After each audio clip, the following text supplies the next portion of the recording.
Hello everyone. Commerce अध्ययन में देखेंगे मीनिंग ऑफ फाइनेंशियल स्टेटमेंट। जिन्हें ये बात पता है क्या होता है फाइनेंशियल स्टेटमेंट तो बहुत अच्छी बात है। जिन्हें नहीं मालूम है आज इस वीडियो में आपको सारी डिटेल मालूम चल जाएगी कि फाइनेंशियल स्टेटमेंट क्या होता है, उसके क्या ऑब्जेक्टिव्स होते हैं, क्या इंपॉर्टेंस होते हैं।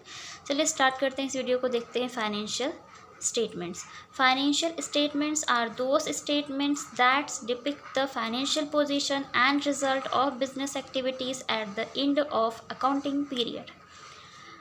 फाइनेंशियल स्टेटमेंट्स को हिंदी में हम वित्तीय प्रपत्र बोलते हैं। तो वित्तीय प्रपत्र वे प्रपत्र होते हैं जो कि किसी भी बिजनेस की गतिविधियों को, उसकी वित्तीय स्थिति को दर्शाते हैं। ठीक है, जब ये फाइनेंशियल स्टेटमेंट बनाते हैं ना, उसमें एक बिज़नेस की जो भी फाइनेंशियल पोजीशन होती है वो शो होती है, उनके क्या रिजल्ट्स आए हैं at the end of the accounting period, ये सारी चीज़ें शो की जाती हैं और उन एक्टिविटीज़ को इसमें शो किया जाता है। अब हम बात करते हैं trading and profit and loss account की। इसमें जो अकाउंट्स प्रिपेयर किए जाते हैं वो मैं बता दूं, जो स्टेटमेंट बनते हैं वो बता दूं। सो trading and profit and loss account prepare किया जाता है जिसे हम इनकम स्टेटमेंट बोलते हैं, जो कि पूरा मतलब दर्शाता है कि एक पर्टिकुलर बिजनेस की डायरेक्ट एक्सपेंसेस क्या हैं, उसकी इनकम क्या है, सेल्स किस तरह से हुई, उसके परचेजेस क्या हैं, उसकी क्लोजिंग स्टॉक क्या है और एट द एंड उसकी क्या नेट प्रॉफिट है या फिर नेट लॉस है। ये सारी चीज़ें दर्शाते हैं। ट्रेडिंग अकाउंट में हम डायरेक्ट एक्सपेंसेस शो करते हैं। डायरेक्ट एक्सपेंसेस वो एक्सपेंसेस होते हैं जैसे मैं बता दूं, वेजेस हो गया, ऑक्ट्राई, फ्राइट, कैरेज, ये सारी चीज़ें जो होती है ना, ये डायरेक्ट एक्सपेंसेस होती हैं। इनडायरेक्ट एक्सपेंसेस जैसे ऑफिस से रिलेटेड जो एक्सपेंसेस होते हैं, जैसे रेंट हो गया, सैलरी, कमीशन, डिस्काउंट, ये सारी जो होती हैं ऑफिस से रिलेटेड होती हैं। तो ये सब जो होते हैं ये इनडायरेक्ट एक्सपेंसेस कहलाती हैं, जो कि हम प्रॉफिट एंड लॉस अकाउंट में शो करते हैं। ठीक है, तो प्रॉफिट एंड लॉस अकाउंट को एक तरह से इनकम स्टेटमेंट भी हम बोलते हैं। बैलेंस शीट एक स्टेटमेंट होता है जिसे हम फाइनेंशियल पोजीशन या फाइनेंशियल स्टेटमेंट बोलते हैं, फाइनेंशियल पोजीशन बोलते हैं। मतलब दर्शाता है एक बिजनेस की मतलब जैसे जो भी सिचुएशन होती है उसको बताता है।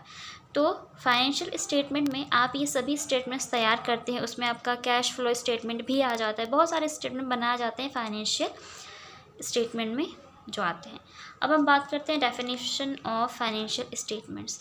कोई भी थ्योरी हो, किसी भी सब्जेक्ट की हो, अगर आप उसमें राइटर के अकॉर्डिंग डेफिनेशन देते हैं तो बहुत ही अच्छा इम्पैक्ट पड़ता है एग्जामिनर पे।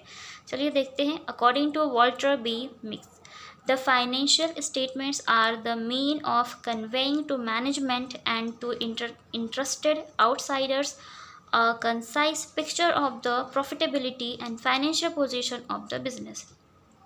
वॉल्टर बिग ने कहा है, उनका जो यहाँ पर फाइनेंशियल स्टेटमेंट्स उनका मतलब है उस स्टेटमेंट से जो कि मैनेजमेंट और जो भी आउटसाइडर होते हैं ना, जो इंटरेस्टेड होते हैं, किसी भी बिजनेस की पोजीशन को जानने के लिए इंटरेस्टेड हैं, तो उनके सामने एक पिक्चर, एक तस्वीर प्रस्तुत करता है कि उस पर्टिकुलर बिजनेस की क्या प्रॉफिटेबिलिटी है और क्या फाइनेंशियल पोजीशन है।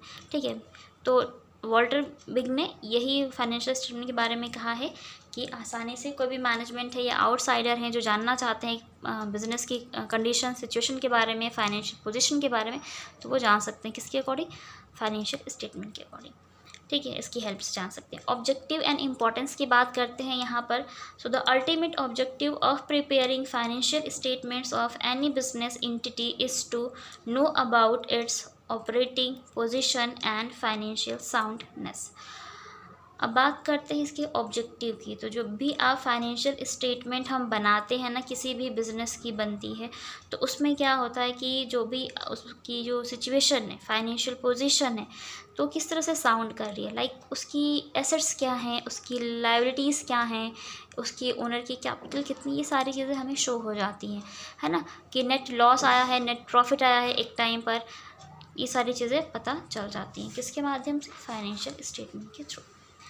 अब उद्देश्य जो होते हैं, चलिए उन उद्देश्यों को पूरा करते हैं कि किन किन ऐसे कौन से फाइनेंशियल अकाउंट्स या स्टेटमेंट होते हैं जिनके माध्यम से हम जान सकते हैं किसी भी बिजनेस की कंडीशन को। ठीक है, तो यहाँ पर है trading and profit and loss account, किस तरह से हम इसकी हेल्प होती है फाइनेंशियल स्टेटमेंट में और क्या ये रोल प्ले करते हैं ये अकाउंट्स। ठीक है, तो determine cost of goods sold, तो आप जब कभी भी फाइनेंशियल स्टेटमेंट प्रिपेयर करते हैं तो उसके माध्यम से ना कॉस्ट ऑफ गुड्स सोल्ड को भी निर्धारित कर सकते हैं कि एक जो भी प्रोडक्ट है उसकी कॉस्ट ऑफ गुड्स सोल्ड क्या है। ठीक है। Preparation of trading account reveals gross profit. हम ट्रेडिंग अकाउंट जब बनाते हैं तो हमें वहाँ से क्या प्राप्त होता है, ग्रॉस प्रॉफिट। मीन्स सब कुछ करने के बाद, ट्रेडिंग अकाउंट बनाने के बाद हमें मिलता है ग्रॉस प्रॉफिट या फिर ग्रॉस लॉस मिलता है, ज़्यादातर प्रॉफिट होता है बिजनेस में। ठीक है। Gross profit refers to profit arrived after meeting its cost of production और कॉस्ट ऑफ गुड्स सोल्ड। अब जो भी आपका ग्रॉस प्रॉफिट आया है उसके आधार पर हम क्या पता कर सकते हैं, जो भी आपने प्रोडक्ट बनाया है, जो भी प्रोडक्शन है ये, ठीक है ना, तो उस प्रोडक्ट के प्रोडक्शन पे क्या कॉस्ट आई है हम वो जान सकते हैं। Means cost of goods sold कितनी है उस प्रोडक्ट की। तो कॉस्ट ऑफ गुड्स सोल्ड हम पता कर सकते हैं एक सिंपल से फार्मूले से, सेल्स माइनस ग्रॉस प्रॉफिट। एक ये फार्मूला अगर ये दोनों चीज़ें नहीं है तब आप क्या करेंगे, so cost of goods sold equal to opening stock plus purchase plus direct expenses minus closing stock. ठीक है। इस माध्यम से भी हम जान सकते हैं cost of goods sold. Determination of gross profit और ग्रॉस लॉस की बात करते हैं यहाँ पर। तो जो भी आप ट्रेडिंग अकाउंट बनाते हैं उसके माध्यम से हम निर्धारित कर सकते हैं कि ग्रॉस प्रॉफिट आया है या ग्रॉस लॉस आया है। ठीक है। मीन्स जब आपके एक्सपेंसेस, आपके जो भी आपका डेबिट साइड होता है ना वो कम होता है और क्रेडिट साइड ज़्यादा होता है तो प्रॉफिट आता है, और डेबिट साइड जब ज़्यादा होता है और क्रेडिट साइड कम होता है तो लॉस आता है। मीन्स एक्सपेंस कम होंगे और इनकम ज़्यादा होगी तो प्रॉफिट आएगा, एक्सपेंस ज़्यादा होंगे इनकम कम होगी तो लॉस आता है। ठीक है। तो ये बात हो गई आपकी। To know about the operating expenses. Operating expenses mean कि जब आप बिज़नेस कर रहे होते हैं, बिज़नेस चल रहा होता है तो उस टाइम पे जो भी खर्चे करते हैं आप उसको भी जान सकते हैं आसानी से यहाँ पर। एडमिनिस्ट्रेशन एक्सपेंसेस की बात करें तो जो भी प्रशासन डिपार्टमेंट होता है ना ऑफिस से या बिज़नेस से रिलेटेड, उसमें भी बहुत सारे खर्चे किए जाते हैं। सेलिंग एंड डिस्ट्रीब्यूशन एक्सपेंसेस, इन ये जो एक्सपेंसेस आप देख रहे हैं ना ऑपरेटिंग एक्सपेंसेस के, ये पार्ट्स हैं। कौन कौन से, administrative expenses, selling and distribution expenses. ठीक है। तो जब भी आप सेल के टाइम भी बहुत सारे खर्चे करने होते हैं, लोगों तक पहुंचाने में बहुत सारे खर्चे होते हैं। ठीक है। फाइनल एक्सपेंसेस बहुत से होते हैं तो इसी में सभी आ जाते हैं। To know about net profit and net loss. ये जो हमारा प्रॉफिट हमें मिलता है वो मिलता है प्रॉफिट एंड लॉस अकाउंट जब हम प्रिपेयर करते हैं तब। ठीक है। मीन्स जब आपका डेबिट साइड कम होता है, क्रेडिट साइड ज़्यादा आता है तो उस टाइम नेट प्रॉफिट होता है, और जब आपका डेबिट साइड ज़्यादा होता है, क्रेडिट साइड कम होता है तो लॉस आता है। मीन्स जब आपके एक्सपेंडिचर कम होंगे और इनकम ज़्यादा होगी तो प्रॉफिट आएगा, और जब आपकी इनकम कम होगी और एक्सपेंडिचर ज़्यादा हो जाएगा, मीन्स खर्चे ज़्यादा हो जाएंगे, एक्सपेंसेस ज़्यादा होंगे तो लॉस आता है। ठीक है। To know about various accounting ratio. आप उन फाइनेंशियल स्टेटमेंट्स के माध्यम से, जैसे कि ट्रेडिंग अकाउंट बनाया आपने, प्रॉफिट एंड लॉस अकाउंट बनाया, आप इनके माध्यम से आप जान सकते हैं अकाउंटिंग रेशियो। जैसे कि अगर पूछ ले ग्रॉस प्रॉफिट रेशियो क्या तो आप आसानी से बता सकते हैं, नेट प्रॉफिट रेशियो क्या आप वो भी बता सकते हैं, स्टॉक टर्नओवर रेशियो क्या आप ये भी बता सकते हैं। तो आप आसानी से अकाउंटिंग रेशियो फाइंड आउट कर सकते हैं फाइनेंशियल स्टेटमेंट के माध्यम से। चलिए एक और लास्ट स्टेटमेंट देखते हैं जो कि है क्या, बैलेंस शीट हमारी। ठीक है। अब बैलेंस शीट देखते हैं, इसकी क्या मतलब इसका क्या रोल होता है फाइनेंशियल स्टेटमेंट में। After preparation of balance sheet we can know about the financial soundness of the business entity। जो भी बिजनेस एंटिटी होती है उस बिजनेस की फाइनेंशियल पोजीशन क्या है, मीन्स लायबिलिटीज़ क्या है, एसेट्स क्या है, कैपिटल क्या है, ये बताता है balance sheet. To know about short term solvency position. आप एक बिजनेस की सॉल्वेंसी पोजीशन जान सकते हैं शॉर्ट टर्म में कि क्या है उसकी मतलब सॉल्वेंसी। सॉल्वेंसी मीन्स कि उसकी कितनी मतलब क्षमता है कि वो अपने लोन को पे कर सकती है। ठीक है ना। तो ये होता है सॉल्वेंसी। क्या होता है सॉल्वेंसी मीन्स कि एक कोई भी कंपनी है, फर्म है, बिजनेस है तो उनकी क्या कैपेसिटी है, कितनी कैपेसिटी है, वो अपने लोन को वापस कर सकती है या नहीं कर सकती है, शॉर्ट टर्म में कर सकती है या लंबा टाइम लगेगा उन्हें वापस करने में। ठीक है। तो ये सारी चीज़ें आप जान सकते हैं। To know about long term solvency position. ठीक है। तो ये बातें आप आसानी से जान सकते हैं। नेक्स्ट है use of other analytical tools on financial statements like comparative statements, common size statements, cash flow statement. Means आप कंपेयर कर सकते हैं, 2 साल का स्टेटमेंट बना करके देख सकते हैं ज़्यादा मतलब कौन सा अच्छा है ज़्यादा या नहीं। ठीक है। हमने किस ईयर बिज़नेस ने किस ईयर अच्छा परफॉर्म किया था, और किससे और अच्छा परफॉर्म नहीं किया था। आप ये सारी चीज़ें जान सकते हैं।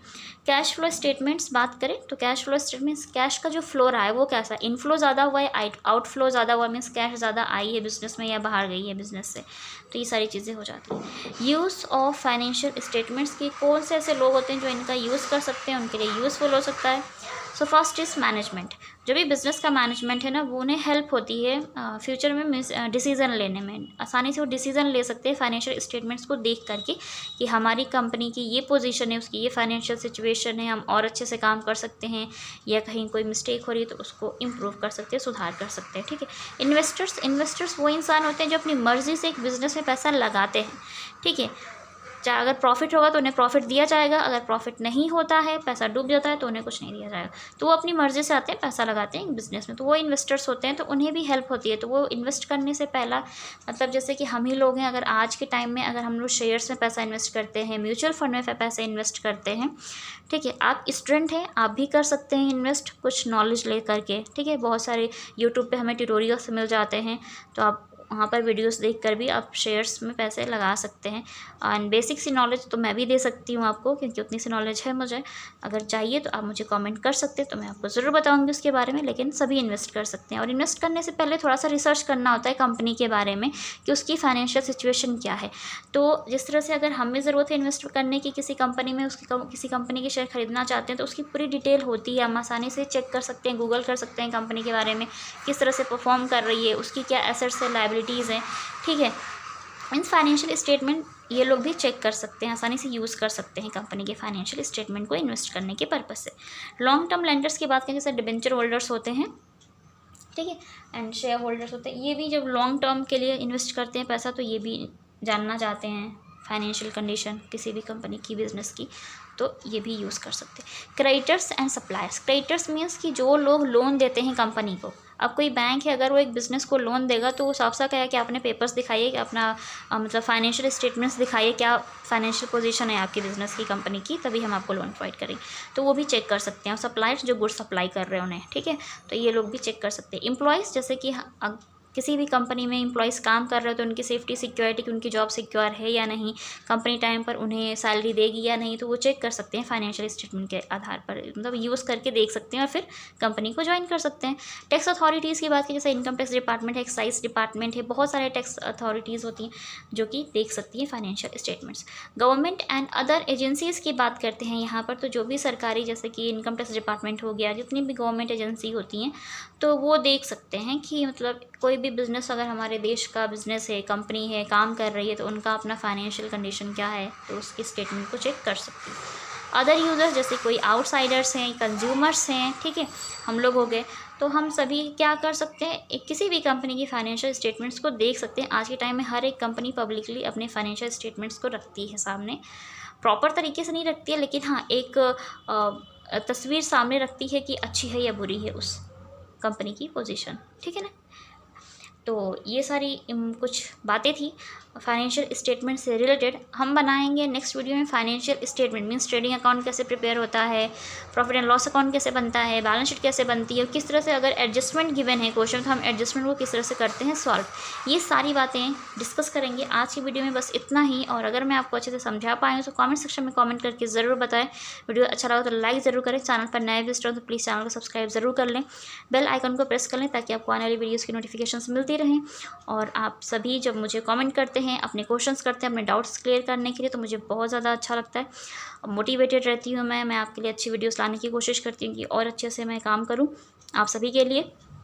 एंड जो हमारी यूट्यूब की फैमिली है, जो हमारे मेंबर्स हैं, आप सभी वो बढ़ते जा रहे हैं दिन पर दिन, और बहुत अच्छी बात है, ऐसा ही होना चाहिए। हमने 2000 सब्सक्राइबर्स गेन कर लिए हैं, so thank you so much आप सभी को। और ऐसे ही हम बने रहेंगे एक दूसरे के साथ, अच्छी अच्छी टॉपिक्स पे बातें करते रहेंगे, और आपके जो भी डाउट्स हैं मैं क्लियर करूँगी। और अगर आप मुझे कमेंट करें तो कमेंट कर सकते हैं कमेंट सेक्शन में, अगर कोई भी डाउट्स है किसी भी क्वेश्चन को लेकर के, किसी भी टॉपिक को लेकर के। और आप मुझे इंस्टाग्राम पे फॉलो भी कर सकते हैं, आप वहाँ भी मुझे डायरेक्ट मैसेज करके बता सकते हैं जो भी आपकी प्रॉब्लम्स हैं या फिर जो भी आपके डाउट्स हैं किसी भी टॉपिक से रिलेटेड। तो आज की वीडियो में बस इतना ही, तब तक के लिए take care and bye bye.